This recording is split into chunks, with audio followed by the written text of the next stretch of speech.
Around 1,000 times a day, a truck drives through this weigh station. Driver, turn right, park behind this building. Turn right, park behind this building. And it's Officer Holbrink's job to keep them in check. Loose brackets. Is this right here? Bad brakes. Worn tires. And now, how we doing there, boss? An English test. Pretty good. Go and open up the door for me. For every truck inspected. He's open up. After a decade of non-enforcement, a crackdown. President Trump's executive order requiring drivers to both speak and understand English. The first is an interview. If a trooper doesn't think a driver can communicate, it's an automatic fail. Do you know what you're hauling? The second round, test to identify highway traffic and road signs. It's happening all across the nation. Since the order went into effect in late June, Missouri troopers have taken more than 170 drivers off the road. Can the future of transport support the growing demand? Folks are looking for all the quality drivers they can still get. With thousands of trucks, 1,000 potential problems. So our focus is on safety out there on the highways. And as far as Holbrink is concerned, English is one of them. Yeah, absolutely. Absolutely.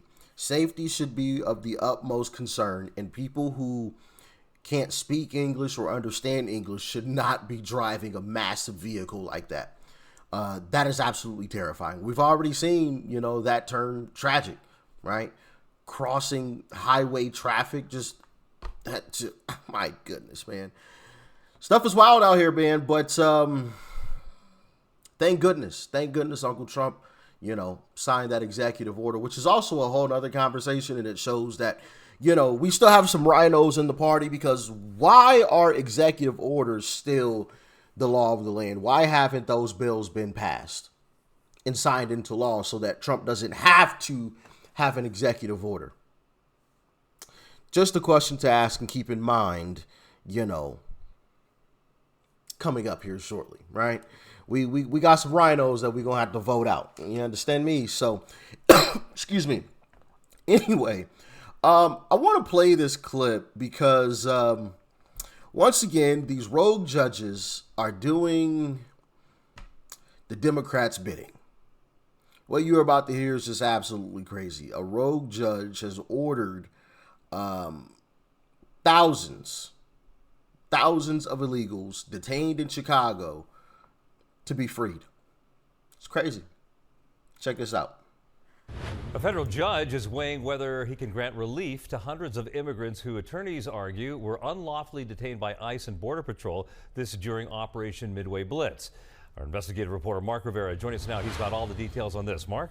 Ravi, U.S. District Judge Jeffrey Cummings is considering the release of hundreds of immigrants from federal custody. Attorneys arguing there have been thousands of people arrested in violation of a federal consent decree in the Chicago area. One of those arrests, attorneys argue, was just last week at a daycare on the north side.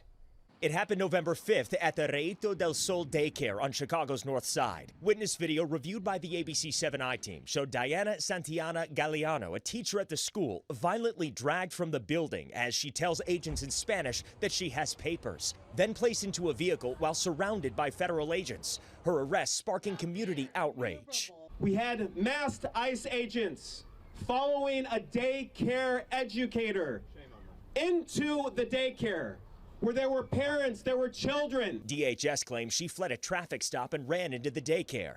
Galeano's attorney claiming in court those agents arrested her, quote, without a warrant in violation of the Castellón-Nava consent decree. National Immigrant Justice Center attorney Mark Fleming, lead attorney on the Castellón-Nava case, says this is just one of potentially thousands of people who could have been arrested unlawfully. As we're digging into it, are very concerned that many, if not most, are violations of our consent decree. Fleming said those numbers are now estimated at more than 3,000 people, and the list continues to grow. We've started to dig in to the case files that they produce to us, and the vast majority are violations. If they did not have a prior order of removal, in almost all circumstances, they've been uniformly violating the consent decree. Last month, Judge Cummings ruled federal agents had violated the 2022 Castellón-Nava consent decree, and that's what triggered this review of people potentially deserving relief, including release into electronic monitoring programs. The bargain was, if you violate this,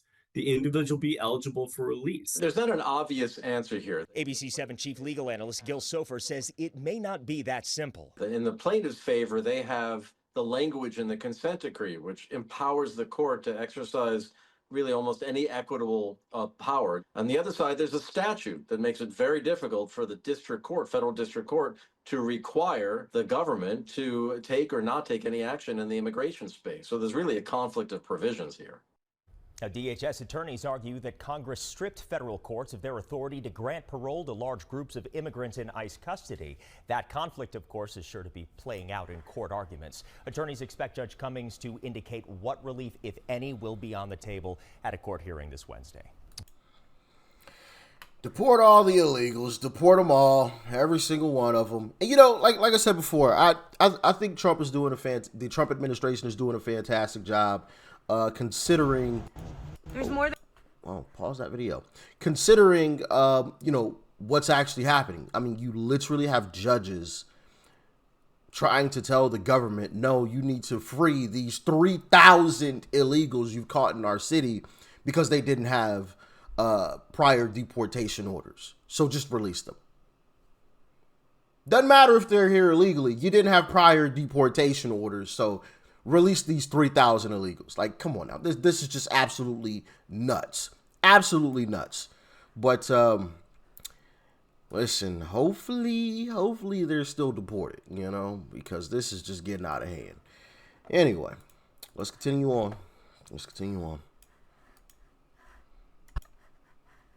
Whoa, where's the sound? U.S. immigration. Here we go. Dramatic video showing U.S. immigration and customs enforcement agents arresting convicted sex offender 21-year-old Ander Cortez Mendez in Falls Church, Virginia on April 2nd. U.S. border agents arrested Cortez Mendez after they say he illegally entered the U.S. near the Rio Grande Valley in Texas in 2018, ICE saying he was supposed to appear before an immigration judge but didn't show up to court. According to ICE, he was arrested in Fairfax County for an alleged sex crime last year in March. Agents issued a detainer against Cortez Mendez with the Fairfax County Adult Detention Center. And then on May 20th of last year, a Fairfax County judge gave him a 3-month suspended sentence after he was found guilty of having sex with the child. Despite being found guilty, ICE says Fairfax County officials did not honor ICE's detainer and released Cortez Mendez back into the community in Northern Virginia. And then last Wednesday, that is when the ICE agents arrested him on the street. Tonight, ICE releasing a statement that says, in part, Ander Cortez Mendez is a convicted sex offender and exactly the type of illegal alien that ICE officers seek to remove from Washington, D.C. and Virginia. We refuse to allow such offenders to continue to threaten the residents of our neighborhoods. They gave that man a 3-month suspended sentence and then released him back out onto the streets after he allegedly was messing with a child. That's the Democrat Party for you right there. That is the Democrat Party. Yeah, it doesn't matter if you mess with the, and here's the whole conflict of interest, because now the Democrat Party, right, the politicians are screaming, Epstein, Epstein, Epstein. But yet you have Democrat judges who are releasing people who literally have messed with kids. Allegedly, of course. No, actually, he was convicted. Releasing them right out onto the streets. Suspended sentence. Go on. Not like, hey, I'm going to release you into ICE custody, or no, I'm going to sentence you to the rest of your life in prison. Nope, just go right out onto the streets. Go be free. Go be free. It's crazy. Absolutely crazy stuff, man. Sickening. Absolutely sickening. Anyway, here's another story.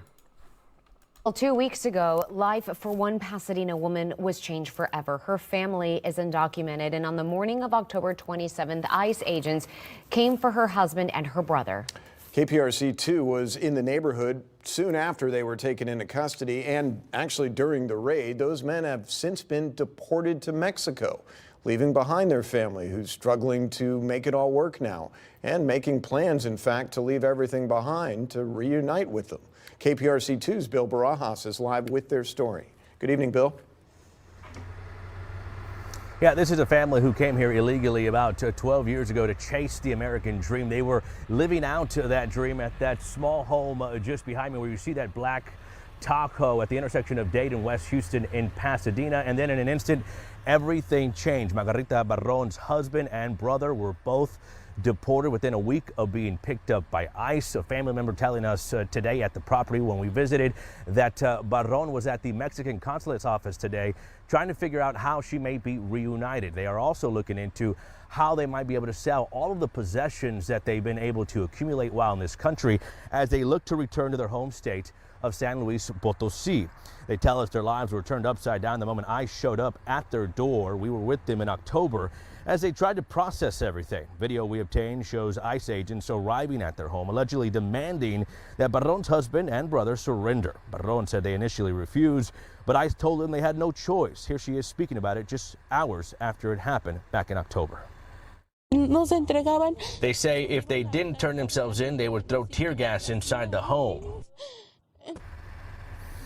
Eventually, the men came out and were met by federal agents who were waiting to cuff them and take them away. The family struggling to survive since, but have been able to get by thanks to neighbors and strangers who tried to donate what they can. We reached out to an ICE spokesman to get more information about what happened. They said it was a targeted vehicle stop on Barron's brother, who illegally entered the U.S. 3 times, which is a felony. The Barron situation has become a reality for many local families. The Harris County Jail, by the way, leading the country in ICE detainers' request to hold a person for deportation. That information coming from our partners at the Texas Tribune. We're live in Pasadena. Bill Barron.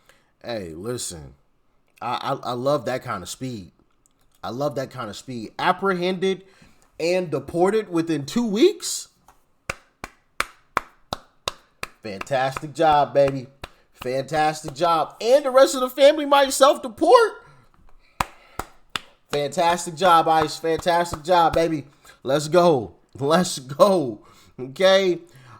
This is just getting, because this is getting absolutely crazy out here. Absolutely crazy. You know, we got to get these elite. And one thing that we can mention, once the illegals are gone, that could most definitely help the affordability issue in this country, right? And JD Vance talks about that a little bit more in this clip, so check that out.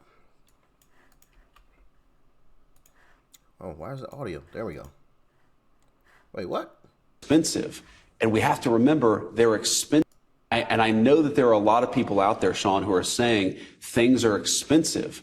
And we have to remember they're expensive because we inherited this terrible inflation crisis from the Biden administration. But you've already seen signs that things are getting better. The price of eggs has gone way down. The price of energy has gone way down. The price of gasoline has gone way down. And as we know, when the price of energy goes down, that starts to filter out into the entire economy. But that also takes a little bit of time. There's another component of this, Sean, which to me is maybe the most important because I care so much about our young people being able to afford a good life. A lot of young people are saying housing is way too expensive. Why is that? Because we flooded the country with 30 million illegal immigrants who were taking houses that ought by right go to American citizens. And at the same time, we weren't building enough new houses to begin with, even for the population that we had. So what we're doing is trying to make it easier to build houses, trying to make it easier to build factories and things like that so that people have good jobs. We're also getting all of those illegal aliens out of our country, and you're already seeing it start to pay some dividends. Yes, sir. Shout out to JD Vance, man. Shout out to JD Vance. Anyway, I do think that will have a major effect depending on how many illegals, you know, Uncle Trump is able to deport over his, 4 years.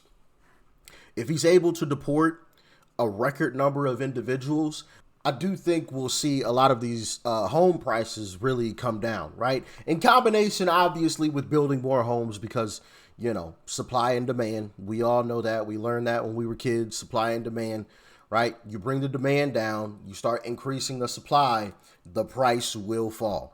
We're bringing the demand down by deporting these illegals, getting them out of the country, and hopefully by ending birthright citizenship. And we're also at the same time increasing the supply by incentivizing builders and developers to develop more, new neighborhoods and build more new homes. Although I will admit the new home builds, at least a lot of the ones that I've seen, they are built like shit. Excuse my language, but some of you have seen exactly what I'm talking about. Some of these new home builds are crap, and I wish a lot of these builders, there are some good builders out there, but there also are some really SHITTY builders out there as well who only care about a couple of bucks, care about making a couple of dollars, and want to cut corners and do all types of tricks to make sure that the new buyer doesn't get their own personal inspection. Always get your own personal inspection on a new home, regardless of what the builder says, okay? Goodness gracious. The stuff that I've seen, the horror stories that I've heard of, man, these homes are built like crap. But regardless of that, we still do need more homes, and I think eventually the bad builders will weed themselves out because they'll start to get exposed, right? And I've already seen, a couple of different builders actually getting exposed, and their names are out there. Some of you may have come across their names. So that's great, right? That's great. When you get a bad reputation, that's just on you. Build better homes. Build better homes. Or when you do mess up, promptly fix whatever it is that's wrong, okay? Because things are gonna go wrong, when building homes. That's just gonna happen. But when every home you build is crap, yeah, that's an issue. That's a major issue. We need to get back to people who genuinely love doing what it is that they do in building homes, and that'll be a beautiful thing. And I think it'll all work itself out. But yeah, man, increase the supply, decrease the demand by deporting illegals, and we'll get these prices down a bit because home prices are crazy. But anyway, as always, get in the comments. Let me know your thoughts and your opinions. Make sure you guys hit that like button and subscribe if you are new. All right? Stay safe out there. Peace and love. I'm out.